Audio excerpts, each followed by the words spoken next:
And in fact, I don't think anybody heard all of that because I was on a different scene.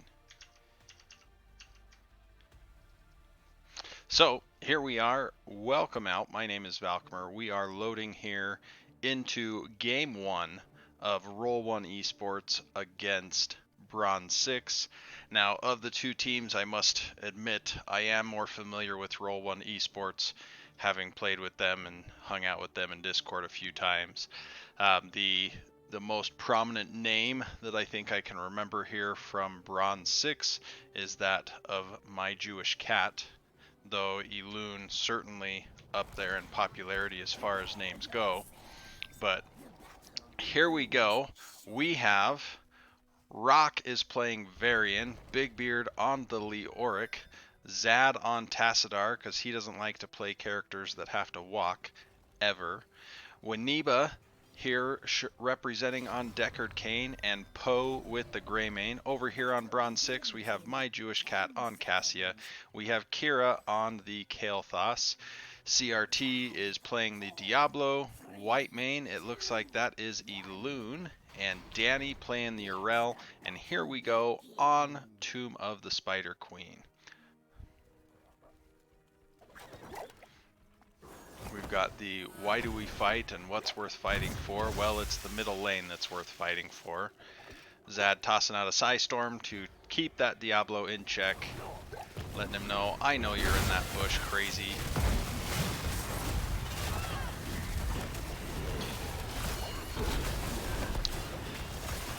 Lots of damage going out, but no one really dropping too low here. And now it looks like we will settle into our talents. Now, Roll1 Esports didn't actually get all the gems there, but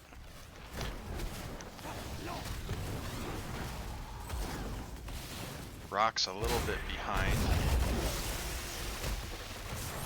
Looking forward to what those blow-ups might be with the taunt variant coming in later. But we have two people bot on the part of Bronze6, as Big Beard trying to rotate to keep up that middle soak so that we don't fall too far behind. But now he's got this wave crashing. A little bit of structure damage here on the bottom. Poe hanging out in the bush, sees that Diablo coming, says, I'm out, moving on.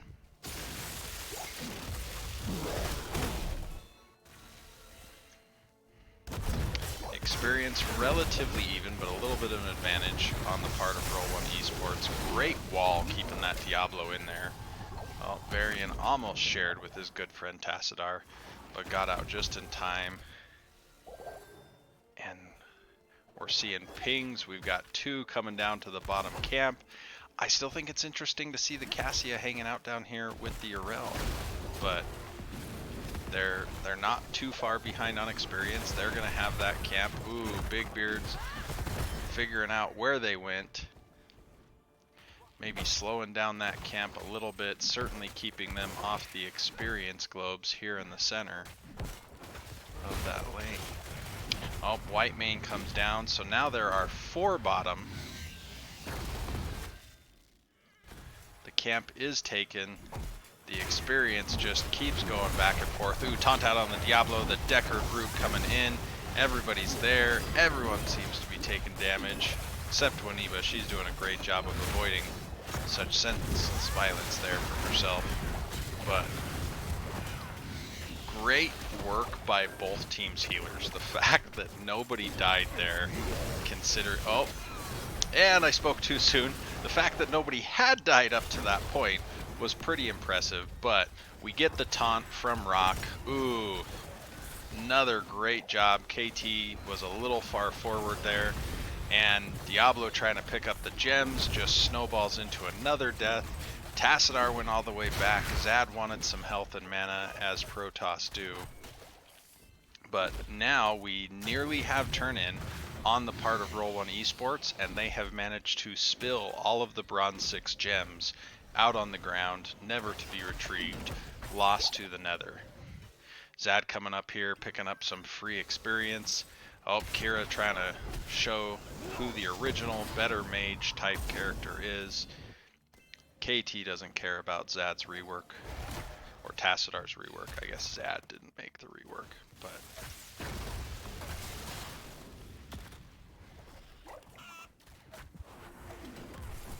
and settling back into the rotation, we got a little bit of a turn in from Roll1 Esports. I think for my part, I would have liked to have seen maybe a little bit more siege or a little bit more just dump the gems in during that power play that we had, but we did get 3 lanes of soak. You can see the experience being a far greater difference now, almost 2,000 experience.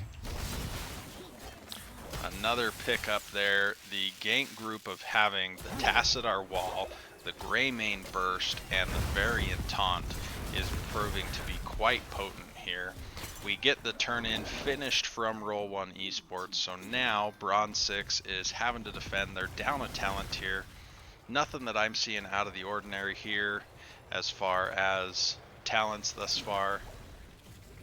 I would have, I mean, being also a fellow tank, I probably would have taken Victory Rush rather than Second Wind with how close the lanes are getting those big resets.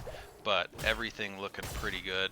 Ooh, Scroll of Identify. That is going to get some value with these clumps team fights that we've been seeing later on. And I am a huge Ruby fan, and the Emerald versus the Whitemane burst healing may just spell somebody's doom. So Roll1 Esports putting priority on this top lane.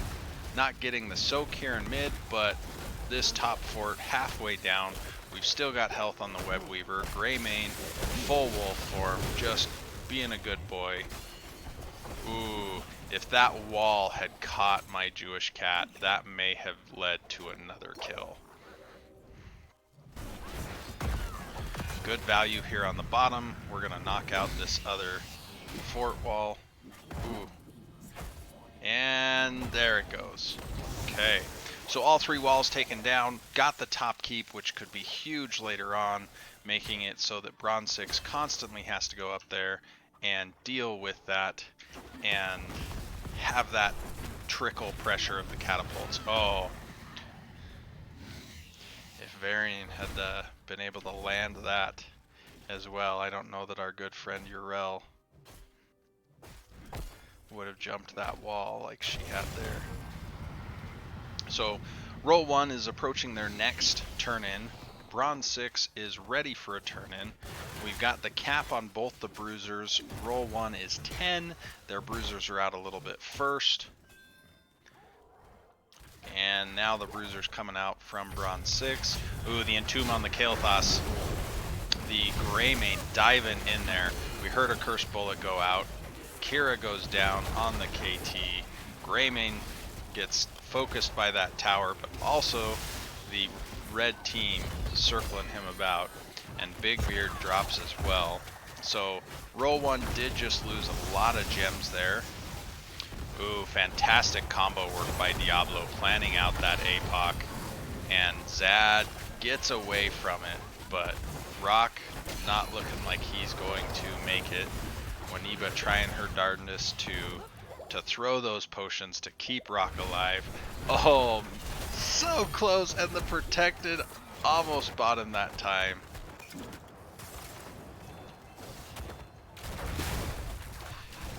So here we are, Diablo's turning in. This is a turn in for the red team. Their lanes are pretty even with the exception of top lane being pushed in. Let's see what Bronze6 decides to do with this. We're already getting some pressure on the bottom wall, but Big Beard says, not in my house, I own the bottom lane. Looks like Bronze6 is deciding to rotate to top as a team. CRT here, hanging out in the bush, making sure to protect that rotation, be intimidating like a Diablo does, and his team is positioning. Ooh. I think I would have liked to have seen that Flame Strike held back a little bit, just for the opportunity of surprise. We let out of the bag the fact that we were close.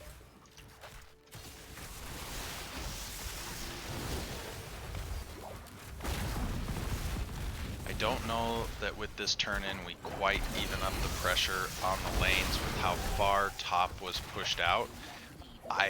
For my part, I think if we could have gotten an advantage in another lane, whether that was knocking over the fort mid or even bottom, just because of how far back that turn-in was. So Bronze6 approaching their second turn-in. Roll1 Esports has now collected enough gems for their second turn-in.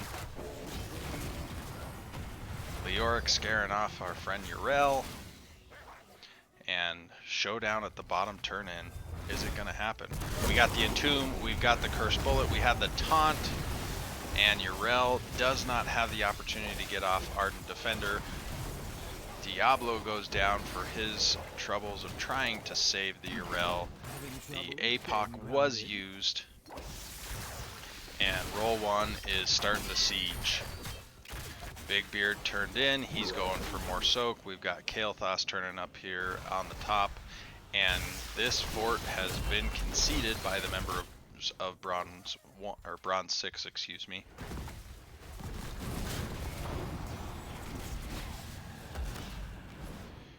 Big Beard harassing, keeping him off of that. So now we see Roll1 Esports turning in bottom. They just opened up the fort there. I really like that call. Big Beard dies, but his gems can get picked up, and with that cheat death trait value, he's going to be coming up a little bit quicker. And dying right as the objective spawns, not a big worry, or right as it turns in, because it's still spawning. At this point, with the 10 seconds he's got left, he's going to be here for this team fight. And if Roll1 can delay or contain the members of Bronze6, the mid fort goes down for free. If they focus on defending mid, they're going to lose top keep wall and possibly even bottom keep wall. So I would like to see Bronze6 either try to go aggressively at something or just concede mid and move on, because the dancing around, it still went down, and now we have 4 summons in this top lane from the web weavers, and it is on keep wall. 1 cannon tower is gone. Down here, while we only have 2 summons, you can see she is sending a wave. The summons are next. There they came out. So now we have 4 summons down here. This entire keep wall may go down as well. So 1 cannon tower saved on the top. Neither of the cannon towers survived with the onslaught on bottom. They've got a whole nother minion wave coming in here now as well. This keep is starting to melt. Looks like it's already down almost to half. There we go. We hit just under half as the members of Roll1 decide to retreat at this time. Good wall. Trading a wall for an APOC, I think, is a pretty healthy trade on the part of Roll1. And delaying the fight and getting 16 is another great choice. So Bronze6, looking at how they're coming back into this. Oh, it's a potion. I saw blue on the map and went, oh no, they're going to lose that keep for free. So Bronze6 taking their camp. They're soaking in multiple lanes. I think that's wise. Let's look for 16 on the side of Bronze6 and avoid fights for a moment, because we do have that major talent here. I'm looking at our talents. I suppose that's hotkey 1. Oh, Big Beard with the Entomb. Yikes. Look at the mess of that team fight. Everybody hit R on both teams, except Kael'thas. His hasn't come back yet, but I'm sure we're going to see it here in a moment. Boom. He is ready with the Pyroblast. Good fight timing for Roll1 Esports. I think on the side of Bronze6, if we had held this camp just a little bit longer and worked on that 3-lane soak, that perhaps then we also would have been 16 when we had our camp. Ooh, the taunt, the cursed bullet, the dive, and the wall for the delay. The scroll of identity coming in with that negative 15 armor. Poe shrugs off the Pyroblast. He wasn't quite low enough yet. He's just running around looking for potions. Waniba has provided those for him, so Poe is back up to full health. And right now, while Bronze6 does have turn-in, they don't have a tank for another 15 seconds. So we've got Roll1 Esports just dumping what they can into the coffers so that they can fight a little bit more freely and perhaps even get Bronze6 to drop some of their gems. So 16s are now up. We have the Righteous Hammer upgrade at 16, Templar's Verdict, that's going to be huge for that armor reduction and that percentage base damage. Greymane making a beeline for the bottom siege camp. Rock trying to delay. I don't know that 1v4 or 1v5 he really can. So we're going to see that turn in on the part of Bronze6, picking up the camp on bottom. Lanes are pushed in decently well, both bottom and top. So I feel like coming into this, if Roll1 will focus on mid, oh, the Entomb, she used Ardent Defender pretty early, and it looks like we just disengage. So nice trade there for Beard, as Entomb only being a 50-second cooldown versus Ardent Defender being a 120-second cooldown. And they are just ripping through this middle web weaver. Hello to the one viewer. I apologize, I don't check chat very much, so if you say something, know that I may be even more than just the standard delay. Bronze6 taking it to this bottom fort, trying to even up the lane pressure there, seeing that Roll1 had gone top, so they're getting the value that they can.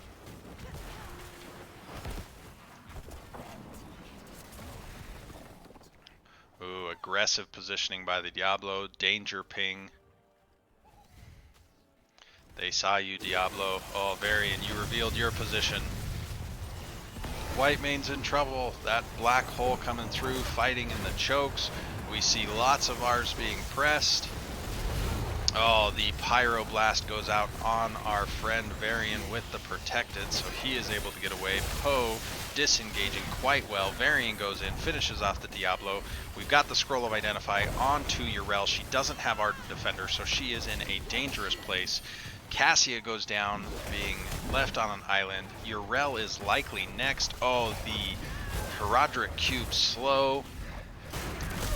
Oh, it's 4. Is it going to be 5? Oh, Waniba coming through with the Lornado and stopping a loon from getting away. We have level 20s now coming online for Roll1 Esports.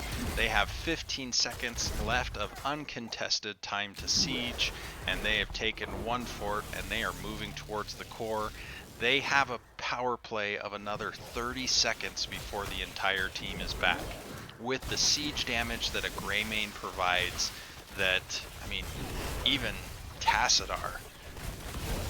We have the wall there trying to prevent the Diablo, the taunt. Diablo goes down. I've got to think this is game. It would take disconnects on the part of Roll1 Esports to not finish this off. So black hole coming in, distracting again. We're at 25% now. Oh, Greymane explodes. 14%, 10%. Varian trying to hit it 1%. Ooh, and we got it. So, very clean match for the members of Roll1 Esports. We're going to come in here, show talents, show kills. You can see 17-5. They were using that taunt Varian blow up extremely well. Again, the combo of that taunt into Tassadar wall, and then later on coming online where Scroll of Identify would reduce armor, where they had the Entomb, they had the Cursed Bullet. They didn't care who showed up. They just said, that's the person we're blowing up. So congratulations to Roll1 on your Game 1 victory. I am going to load up the second replay, and I accidentally exited out here, so I've got to go back through and find it all again. So we're just going to check out this screen, but I thought they made great use on both sides of their abilities. I thought that Roll1 got a few kills at a little bit better time and leveraged the siege. So great play on both teams, and Roll1, congratulations on the victory in Game 1. Okay, I am going to quit this replay. I'm going to find Game 2.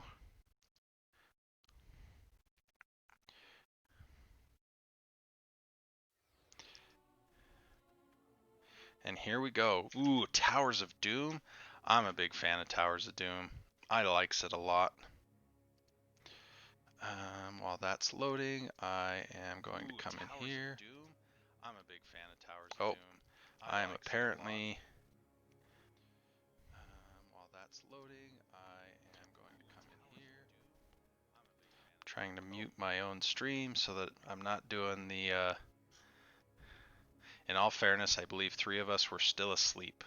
And Alberto says, Phoenix Slime. Okay.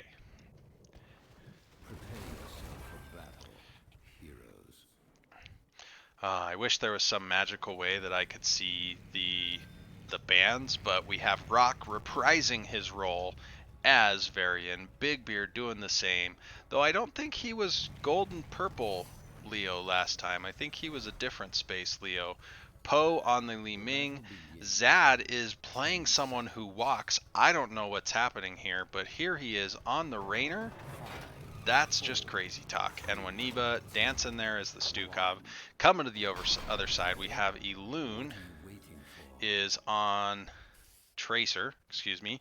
CRT is on Arthas, actually using a bad mount, but no worries. Kira took over the Greymane this time. Danny taking the Deckard Pain, and I need to only hit that button once. And my Jewish cat on the Mephisto. Mephisto is scary, so we have a horse and a flying Arthas, both of which are banned. Rock gives the all clear.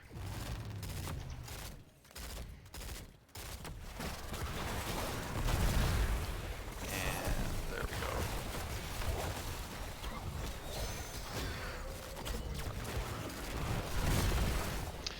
I am very much intrigued with the Tracer. I think that a good Tracer is just extremely annoying. Here, we're going to pull up some talents here. Frost Presence from Arthas. We have the Spell Power of Field Study on Deckard, my personal favorite, level 1. 1-2 Punch from the Tracer. Viciousness on, or Wolfheart, whoa, sorry. I'm a big fan of Viciousness. Apparently I just decided that that's what it had to be, because reasons. And then Furious Spark out of the Mephisto. Force Armor here on the Ming. We've got the Fealty Unto Death for the double soaking there on our friendly Auric. And Greymane running the double soak. I find that somewhat interesting, but the punch that they're going to have in team fights with having Tracer, Mephisto, and Greymane is going to be impressive, but the double soaking is going to be difficult. Ace in the hole, low blow.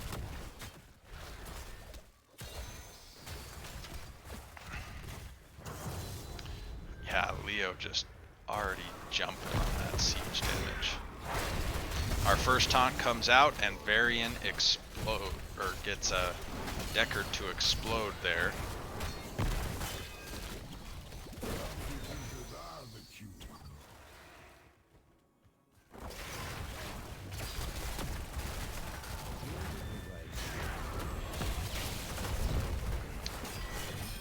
Ooh.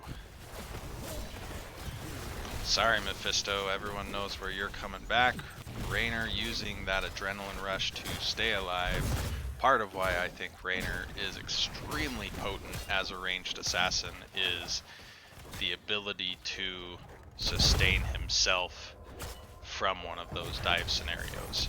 So right here, I'm going to switch to experience. You can see the experience lead that is being generated by Roll1 Esports, and up here you can see it, of course, but it's going to be very difficult for Bronze6 to deal with, and it'll be interesting to see as everything progresses what their choices are. Zad goes down. Maybe if he was on someone that could fly, he would have survived, but in this case, even Raynor's adrenaline rush was not enough. We've got an absolute brawl down here. Which surprises me. So for for my part, if I'm Roll1 Esports, I think that I make the call to have Big Beard start double soaking again faster. Because if we can just continue to delay this, but Big Beard's all of a sudden got us 8 when they're 7, 9 when they're 8, 10 when they're 9, now we start steamrolling. Zad coming up for the top camp.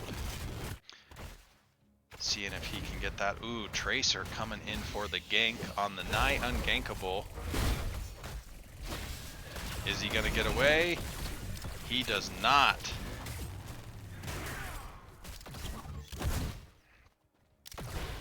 Yikes, 3 down here versus Roll1's 2. So, going a little bit off meta for a moment there, we'll say, but the experiences are evening up. Our friendly ghost, sometimes Leoric, is back from the dead again to undead. And here we are, we're settling back into the camps. And Poe and Waniba kind of just staying safe together, wondering why both their front line are up here. Ooh, and Rock, you're really low on mana, brother. I hope that you get back for mana quick. So, sensing the opportunity, we see CRT, Danny, and my Jewish camp, or cat, not camp, invading the camp. But now you have 2 members, 3 members, soon to be 4 members, 5 members of Roll1 Esports making it here just in time.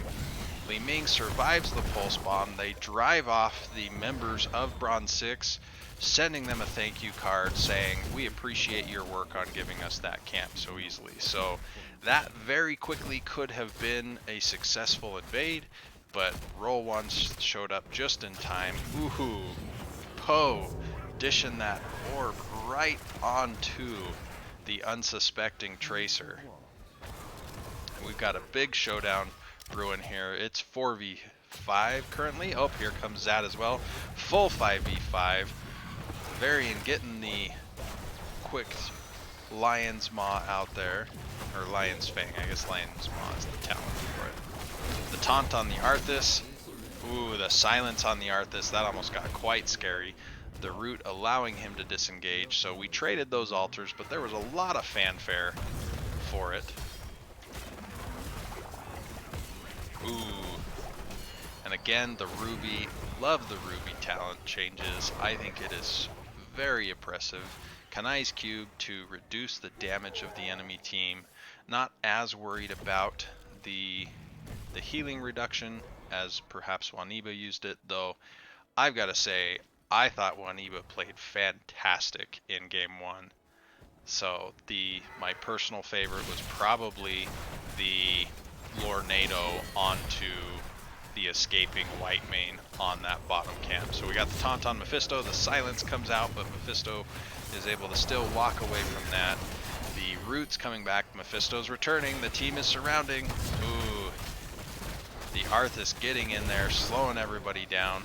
We do have 10s online, we see the Entomb. Mephisto is no more, the silence Entomb, old school built. Ooh, the shove. Raynor still goes down. Big stay a while and listen. It is a 4-on-4. It's now a 3-on-4. Rock trying to get in there with the protects. Ooh, Bronze6 cleaning up on that team fight. Again, the triple assassin setup that Bronze6 has makes them extremely potent in the team fight.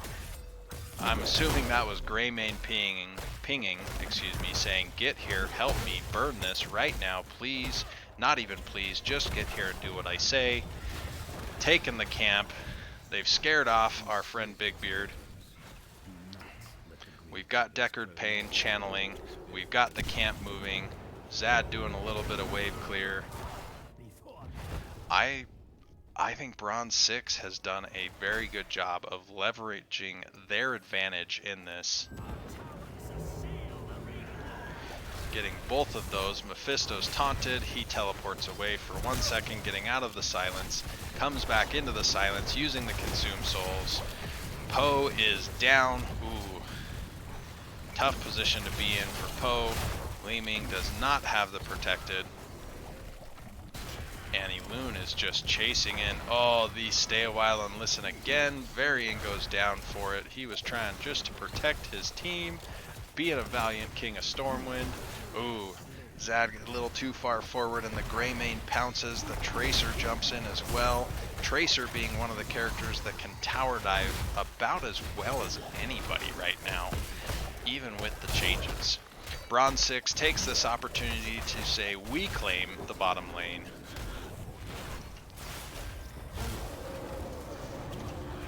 Snowglare in the chat, as Zool rules, say not finishing kills fast enough. I don't actually know which side he is talking about there, but alright, Roll1 taking this camp, hoping to use it for the pressure. Big Beard playing Zoning Bruiser. And we've got Stukov still coming in. Ooh, the taunt out onto the Deckard. Didn't stand a chance, but poor Poe got just focused and ripped open. Scary spot for Varian to be. Oh. If this had been a blue tower, I think it would have been fine for Varian to jump there, but then the whole team should have jumped down there. The rest, oh, Tracer losing her unstoppable stacks to make sure she finished that Leoric off, but we get the tower channel by Greymane. It's worth 5 shots having that bottom fort. Arthas goes back for mana, and it looks like Bronze6 is going to allow bot to be recaptured almost for free. Poe coming in, trying to get a wave. Li Ming being one of the best siege mages out there.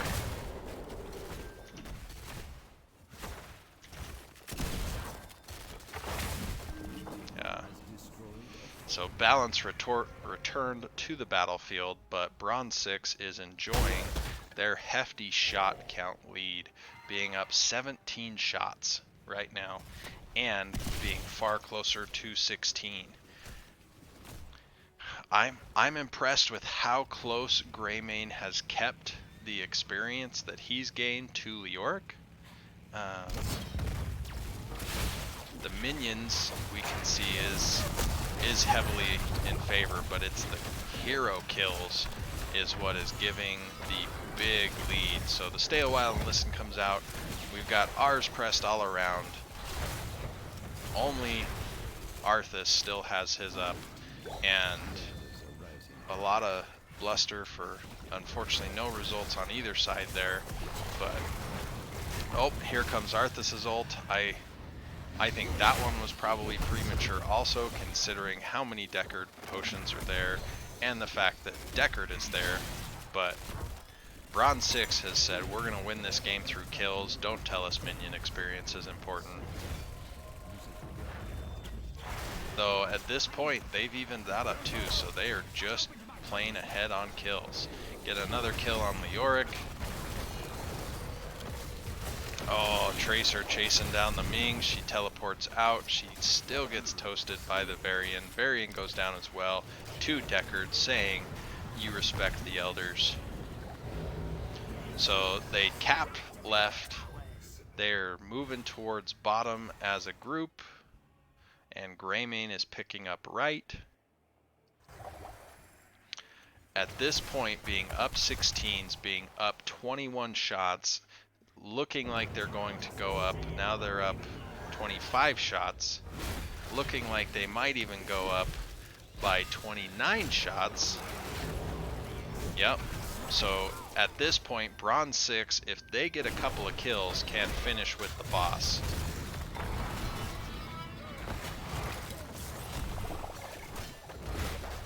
The shove coming out, the silence coming out. Oh, Big Beard leaves with less than 100 health. It looked like we were in the 50s, maybe the 60s.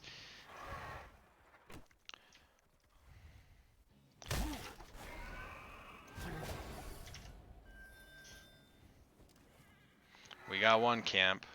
Roll1 Esports defending that boss. But the problem is they're going to give up both of these camps down here. The bottom bell tower is starting to go down.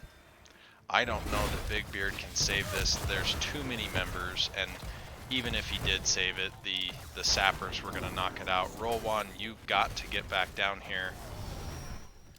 So they take the boss off the map, but can they get down here in time to stop? Of the 5 sappers, they have, yeah, the sappers won it. So very well played by Bronze6. We are going to a game 3. So they did a little bit better job of controlling the bottom lane, and there really wasn't a huge siege advantage from the double soaking. And again, just that power punch that they had with the 3 assassins in team fights coming through. And let me get off of that. You can see the 20 kills to 8, and their experience was huge in favor of that. So I am going to exit replay number 2. We have a, oh, that's true. I can come in here. Oh, I got a ping. Let me see, where's this ping? Oh, I don't know who won yet, Danny. That's the whole point. I've been avoiding spoilers. Okay, game 3. All right, while that is loading, we're going to come here to the scoreboard. Boom, it is updated.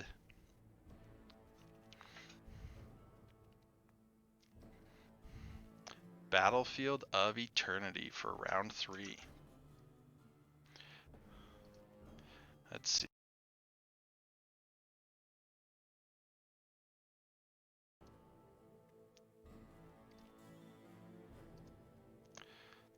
Tune. I don't know. Win left team. Towers. Win right team. Woohoo! Rock coming in with one of our luchador pals in Diablo. Zad once again bringing out the Rainer. We've got Big Beard on the Artanis, throwing a little bit more race in there. Poe on the Lunara with a little bit more race there too. And Waniba on the invisible mount again. We really do have the invisible mount. Danny. Waniba on the Rhaegar for even more race. Over here, we've got Danny on invisible mount Li Ming. 1E. All right, now we're back to everybody. CRT on the ETC Eloon coming in with the Tracer once again. My Jewish Cat pulling out the Tassadar, and Malthael played by Kira. So let's see talents. We do have the Exterminator, so I think that right now I feel that Roll1 Esports has the better race. Be careful of those walls. We saw how potent they were in the hands of Zad in game 1. Rainer pumping out the damage because Terran don't like Protoss. Ooh. CRT was so close on that power slide that frankly could have spelled the doom of Zad. Up here in the top, Big Beard just trading as best you can, trying to do a reverse swap on the Kira, bring them into the tower range. Sadly, this one whiffed, but Zad jumping into that camp right out of the chute. We've got a little bit of a wave clear advantage thus far on the part of Roll1 Esports. Oh, great dive by Rock. Making sure that ETC could not contest. We had the Eloon jumping up there to see what could be done with Tracer, but coming back down now. Health bars very high on both sides.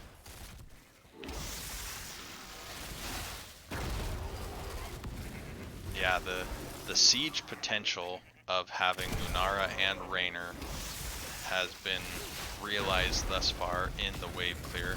Oh, we got a Tassadar spray coming out right outside the gate. Everybody surviving. Maybe a little bit of taunting. Ooh, Poe getting some lightning sizzle on his backside. Does survive the pulse bomb.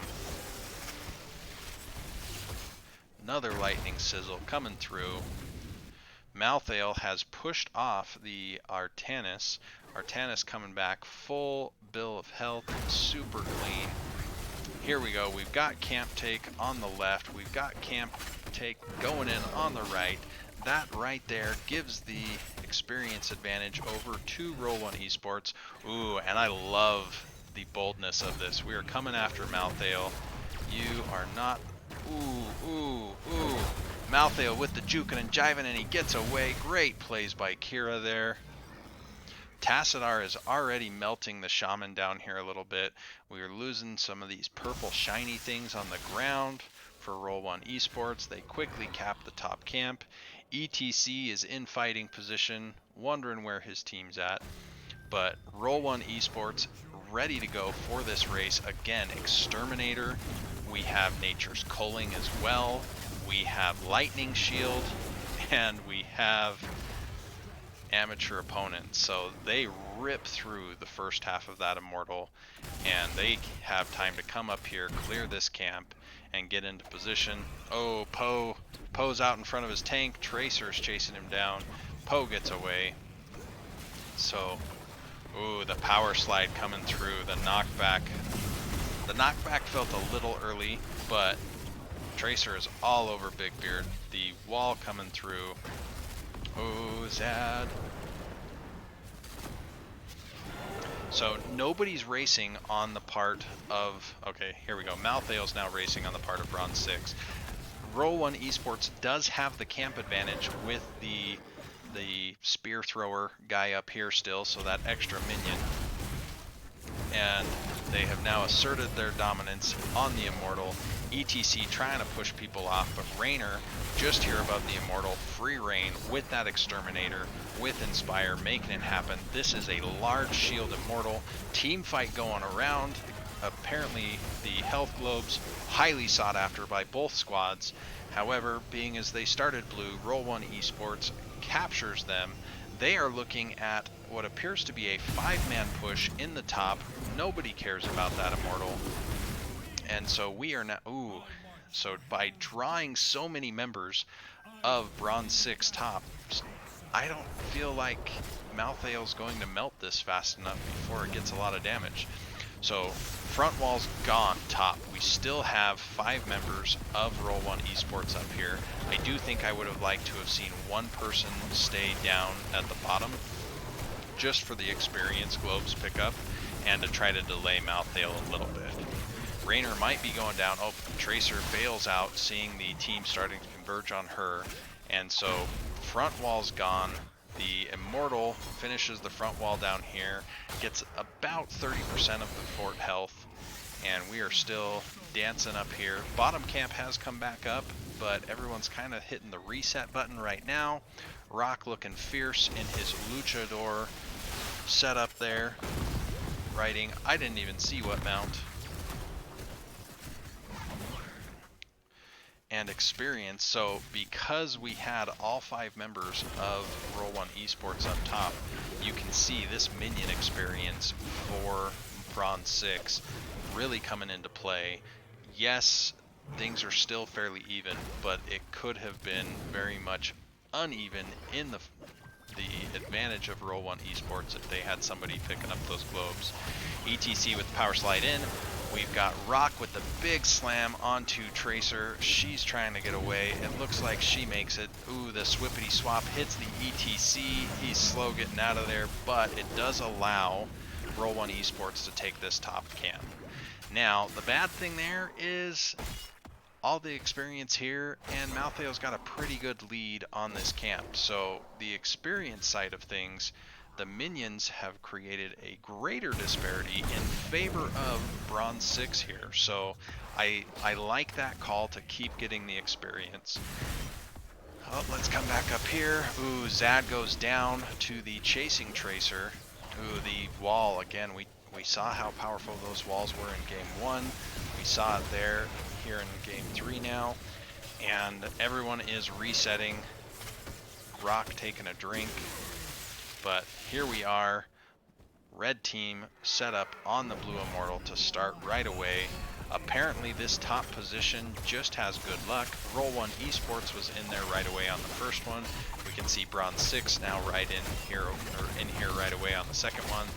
And even though they've started into this, you can see an 8,000 health advantage as we're coming into halftime.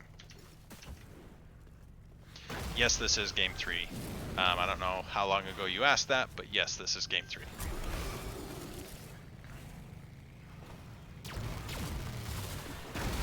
Oh, red team starting a camp. I find that part a little bit odd, and they are allowing Roll1 to just come in and be aggressive. Zad's going down. He's outpacing his healer and his tank, frankly, and he was not outpacing Tracer. And his heal was gone. Ooh, we see the black hole coming in. It picks up both Big Beard and Rock. Rock gets toasted for it. The power slide. Ooh, Big Beard going down now as well. Hey, if you're already here at the camp, you might as well take it, right? Danny is extremely low on mana for the healer. He is now going back. Rock had full soul, so he popped back just a mere 5 seconds later. Ooh. And Ultimate's online for Bronze6. We don't have them online yet for Roll1 Esports. And I think that has been, and I don't know why it's saying 94 seconds on the side of Tracer, but apparently there's a bug on the pulse bomb one. But a 13,000 health shield for the Immortal here. No fight over the globes this time. And do we see the same 5-man push in the opposite lane? It looks like Malthael is deciding to go up for the game 3 is like game 7. I don't know the reference, I'm sorry. So 4-1 split. Both of the offlaners are up there. Ooh, Beard scared off the Malthael a bit. Raynor coming up to help defend. I like having at least one of the range damage dealers up here to deal with it. Oh, or to potentially kill the Malthael, because we can do that too. Zad popping his heal. The top fort does go down. First fort of the game, 9 minutes, 44 seconds, going over to Bronze6. We've got Tracer coming in here to harass our Raynor. And he goes down to the upgraded pulse bomb of Quantum Spike. CRT down there pinging that camp, it looks like, saying help me, ETC, wave clear, or camp clear. Not the fastest, not the worst, but also not the fastest. Tassadar just slowly tickling that fort to death. Malthael comes in. They got revenge of the Zad up here top, and I missed it because I was watching Siege.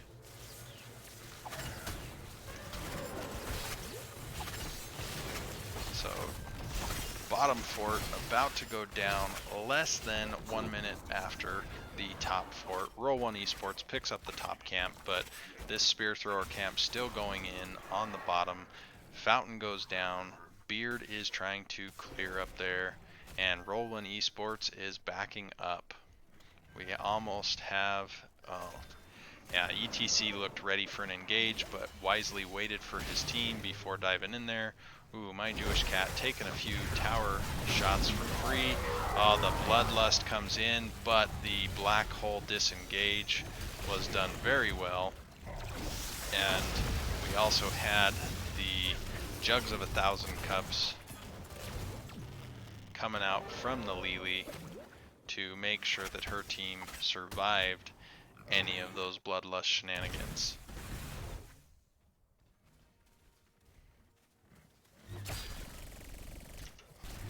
I do agree that they spent a lot of time chasing the Tracer and traded a fort for it. Now, sometimes a hero kill, I suppose, could be worth a fort, but at the end of the day, Siege does win the game more so than kills, and kills just kind of help in that. The big mosh, we see the APOC coming out. Rock was a little early on his demonic charge there. And so it was interrupted. We've got Beard trying to stay alive with his shields. And now, right after I said that team fights don't win the game, we get kills don't win the game. We get a team fight that leads to a couple kills that's going to give quite the immortal race time for free to the members of Bronze6. Ooh, Zad gets blown up between the Tracer, the ETC, and the Tassadar. Now they're working on this camp.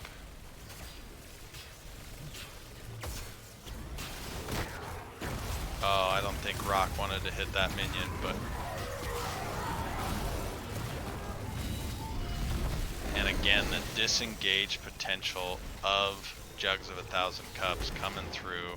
ETC with a powerful knockback as Diablo charged in there. We've seen halftime. The camp on the left is taken. It just hasn't been captured. So Zad's coming through to pick that up. They're starting to race on the side of Roll1 Esports, and look at how quickly they have caught up. They're now ahead. It's coming down to the wire. Which team's going to win? It looks like Roll1 Esports has pulled ahead. We're coming in close, and Roll1 Esports finishes it off. Rock may give his life. Ooh, the last rites means Rock does give his life for it. Raynor, you got to get out of dodge. You don't have a tank. You've got 5 of them collapsing on you. And even with Giddy Up, you are not that fast.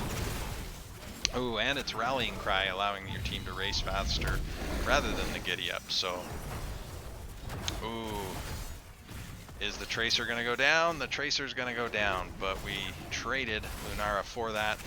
Our Tannis goes down in the mid. Now, thankfully, we do have nobody reacting to the Immortal for Roll1 Esports and a camp down here. So, fortunate for Roll1 Esports. Again, I like how Bronze6 is playing this. I think that the experience lead that they have given themselves constantly throughout this game is starting to show up in force. I don't want you to get caught here, Kira, but it looks like being the Angel of Death yourself, you can do that little dance of death and survive. Oh, Danny eating a stun because stylish reasons. But it looks like Roll1 Esports is thinking about this fort. I think it is wise to back off. You are down 16s, your Artanis is not with you, and you don't see the enemy team on the map. So, successful defense by the Angel of Death. Picking up this bottom camp. Malthael went top. Big slam. Big... Oh, the swap there was a little too soon. But we killed the ETC. The disengage between Black Hole, Wall, and Jug of 1,000 Cups. That was a great kill on the part of Roll1 Esports. And this fort is going to go down. Tracer checking the camp. Malthael's still soaking top. And if it had been a complete wall bang on Tracer, perhaps there was something there, but Tracer does get away. Malthael continuing to macro, going for this top camp, uncontested. We did get the top cannon tower. We've got some pressure on the gate and also the bottom cannon tower. They are going for the invade of the shaman camp here. Malthael finishes the spear thrower camp. Oh, I misread for a second there, those red circles from My Jewish Cat. I thought APOC had come out. Wouldn't really make sense since it's on cooldown, but that's what my brain thought I was seeing for a moment there. So free clear on the camps, both sides choosing to take that defensive posture for a moment. We've really evened out as far as talent advantage and almost levels. We still do have Bronze6 winning the race to 20 so far, but oh, the Jugs of 1,000 Cups coming through, absolutely miraculous for ETC there. He was dead to rights otherwise. He had poison on him, he had taken a bunch of damage. Big Beard in there, we see the dive, we see the APOC coming through because it is off of cooldown now, Valk. We see the last rights, it does secure the kill on the Artanis. Even though she tries to hop away, Lunara goes down to the poison from Malthael as well, and he is dancing away, less than 20 health. Ooh, barely off center there, and Malthael gets away. Oh, I don't know that Diablo gets away here. The cleanse coming out from the Rhaegar. Rhaegar and Raynor need to back off. the Jugs of 1,000 Cups was extremely potent there, and Malthael just coming so close to parting from this realm. I think it was 21 was the lowest hit points I saw there. We see the big mosh, we catch 3 people in it, focusing on the Rainer. And next it looks like, yep, there goes Rhaegar and finally Diablo. So now it is a 2v5 left. Bronze6 is so close to 20 now. That's the one I'm after. Checking in on the deaths and the damages. Unfortunately for Roll1 Esports, everything seems to be in favor of Bronze6 right now. They have been playing this map very well. The Tassadar topping the damage charts. Almost 50,000 more siege damage on Tassadar than on any other single character. Tracer out here hunting, sharking in a very aggressive bush. But this is going to be a very high shield immortal coming over to the team of Bronze6 here. Tracer being tank Tracer, providing vision for her team with the pew pew pew spray coming there in the bush. I saw that Eloon even if nobody else did. And another one on the immortal pad. Artanis trying to be a little fancy with the spices. The team decides to disengage. Oh, you're all in a choke. ETC doesn't have mosh, but he does have power slide. Ooh, the black hole comes in. Tracer makes stuff go boom. Yeah. Instantly explode if pulse bomb gets meleeed. Oh, Kira gets flipped over. That was a great swap. Kira goes down. Big Beard in deep. His shield pops, buying him some life. Tassadar getting quite low, even though he's unstoppable. Oh, Tracer gets both Artanis and Rhaegar there. So we do have 2 racers against none left, but they have a tank, they have a healer, they have a massive immortal. This is not looking good. They also have the 20 advantage. Rainer gets caught by the ETC power slide, and Tracer finishing it off. This looks like a win for Bronze6. The GGs are called out by Zad. The mosh pit on the sole surviving member.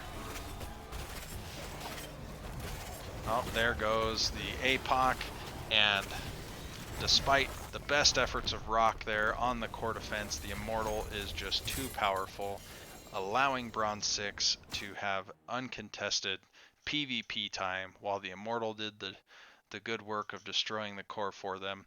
Great plays on both teams. I think that it was very potent in the kill department for Bronze6 in both games 2 and 3. And while kills don't win games and money doesn't buy happiness, it's pretty easy to be happy on a wave runner. It's pretty easy to win a game if you're that far ahead in kills. So fantastic work by the members of Bronze6. They do say Tracer OP in the chat, and I don't know how long ago BMed said that mosh. Let's see. Do we call out for an interview from Bronze6?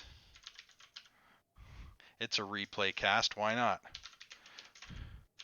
Who wants to interview? I know you're out there, Danny. You asked me who won. You were trying to be sneaky, even though you knew. Ha! All right, Danny says for an interview. I'm in lobby 1.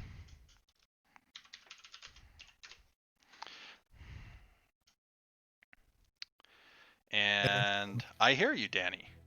Yeah, what's going on, man? All How's right. life?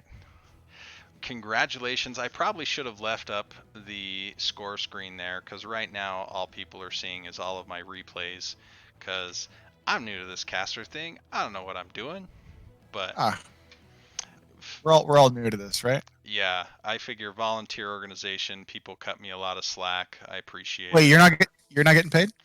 Not here, my friend, not here. Oh, So, okay. but that's I'll send okay. my check back. I will. If I see it, I'll Yeah. just run outside and scream, "Danny, your check, here it is." Oh, yeah, put that in the bank for me, please. Maybe Yeah. I'll live stream writing void on it for you. There we go. Well, congratulations on the victory here. defeating Roll1 Esports. Now, it it seemed to me that game one on Tomb, they had your number a bit with that taunt variant blow up style. Uh, I remember that game. We played a really poor game, and we collected ourselves the my Jewish cat, who I believe was playing. Who was he playing in game one? Zul'jin or something CG. He wasn't rotating with the 4-man, and our 4-man was getting behind in soak. And Was he the Cassia then? yes, he was a Cassia. Yeah. And so he was staying bottom for some reason. We were trying to find out why he was staying bottom. I think he was drunk, honestly. um, so after game one, we're like, It's "Hey, Sacramento wine. that's right. What are you It's blessing doing? stuff. Please, go with the team. Leave the Ural alone. She's fine." And then on game two and game three, we got so far ahead of kills that it didn't matter. We Yeah, think we had a better team fight comp than they did with both our comps in game two and game three, and we had a really poor macro play in game one. well, and in game three, you had or excuse me, game two, you had the three assassins.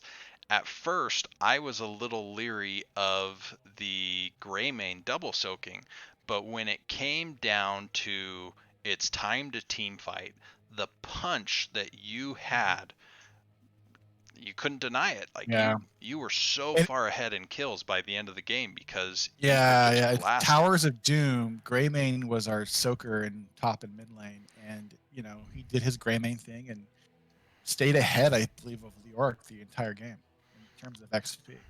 Yeah, And no. then when it came to team fights, like you said, he would shoot his bullet out, take out 30% of the HP, and then we would rip. So yeah, I mean, game two and game three were really strong for us. Game one was a learning curve, um, but no, it was a really fun set. I think this is a couple weeks ago, so I'm trying to remember the best I can. Oh, I don't know. I saw it in the cast my replay list. I am not very good at live casts because I I'm very West Coast time zone, and so that makes Yeah, yeah, yeah. a lot of the We're all times difficult. yeah, So we're all West Coast. So we have a game tonight at 8 o'clock, I think. So yeah, we'll and see how it goes. I'm casting one tonight that's at 9 o'clock Pacific, but other than that, I have trouble signing up for any of them because all these dang East Coast teams. But Yeah, today is a day off. I'm home, and I was able to knock out a replay, and I was trying to stay as spoiler free as possible for yeah, it, and yeah. it was a fun set to watch.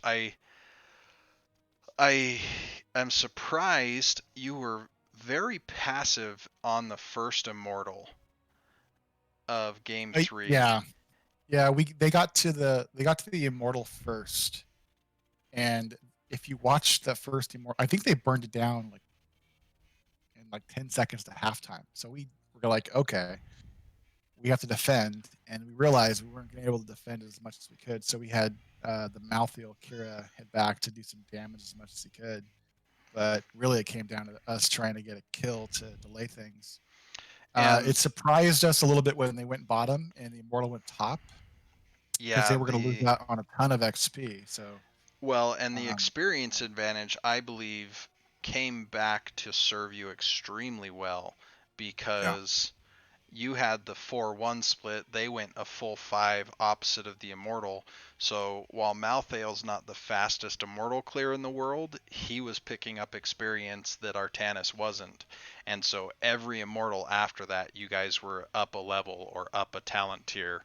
And that proved to be massive in those team fights because you're doing more yeah. damage, you have more health, you have another talent tier.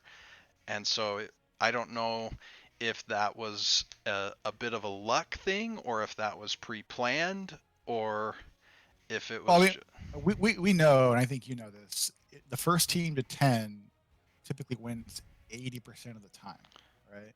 yeah. So we want to make sure we're not missing soak. We're getting all the XP we can.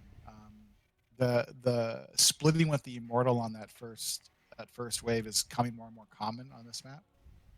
Um, because of the tower changes, but since they nerfed the towers, I'm not sure if that's going to be the preferred method to continue doing. But I think what really kind of carried us to game 3 to win was the Tracer was getting picks, the ETC was getting good moshes. We were just able to stay ahead of talent tier for most of the fight. We turned it out. It was good. It was fun. Nice. Nice. Yeah, no, well played by both teams. Congratulations on the victory. As I let you go now, do you have any shout outs to give? Uh, as I've been told, per Loon, I have to tell her that she did a good job every game. She did But do no, a good job. I was she's surprised yeah. to see her Tracer survive to game 3. Now I've come to understand this because I thought she kept pressing the spray button. Apparently, she's macroed her mouse where whenever it's available, it automatically sprays. Oh, So yeah, she's not constantly pressing T. Whenever she holds her mouse down, it sprays something. So I'm not sure how to do that, but she's done that. Um, I so did in see a terms of few like, of the pew pew pews yeah, sprayed. that's I bound her like right mouse click button. So that's not her taunting the team. That's just her mouse macros or something. But Hmm. no, it's So it we wasn't got she some deliberately points. macroed it that way. It's just somewhere in the mix of things. I doubt she deliberately. I doubt she deliberately did it, but there's a chance. There's a chance. Yeah. She's a saucy girl. Well, well played. If there was somebody that you had to say was your team's MVP throughout the match, who would it be? I would say unity and us working together and coming back from game 1 of just getting potato slapped and us not giving up because after game 1 I was worried that we were going to get dominated. And we did a reverse sweep. So I think it's just the team being super calm in Discord. If you ever jump on our Discord, we've got a pretty easygoing group, and we typically just make jokes and laugh at each other. Hey, being Uh, able to roll with the punches is a serious boon to a team. yeah, So, yeah. Things start to devolve when people start blaming each other. Like we've been in those toxic Sterling games when they blame the ETC or whoever is losing. So but that it's never happened in our when somebody right out of the gate says, "Why would yeah. you pick Lily?" and then your judge Yeah, saves them how many times? why'd you pick Medivh? No. Now, which are you in Division B, Bulk, I or are you? I am not. I'm in C West. All right. We we have never won C, so they keep us there because we're just that good at being inconsistent and dropping it We late season. we have never won C either, so it works out that way. But great games. I one last chance for shout outs for you because I'm gonna give at least a couple once you're Oh, done. but But Aloon, Kira, CRT, ETC is a hard one. You got acronyms all around. yeah, The whole team, and obviously NGS and you for casting our replay. yeah, no worries. My shout out's real simple, and that is hi mom. And then a reminder to everyone out there: vote for more maps in the map pool. Bring in Garden of Terror. Bring in Garden or Hanamura Temple. Let's have all the great fun, and also Yeah. remember to spay and neuter your pets. Let's bring back Haunted Mines. I love Haunted Mines. I think it's a hoot, but people think There we I'm go. crazy. But There we that's go. okay. Awesome. Well, this is Valcomer signing off. We were here with Danny of Bronze6. Great game once again. Thanks everybody for joining in for this broadcast for Nexus Gaming Series, and have a great day.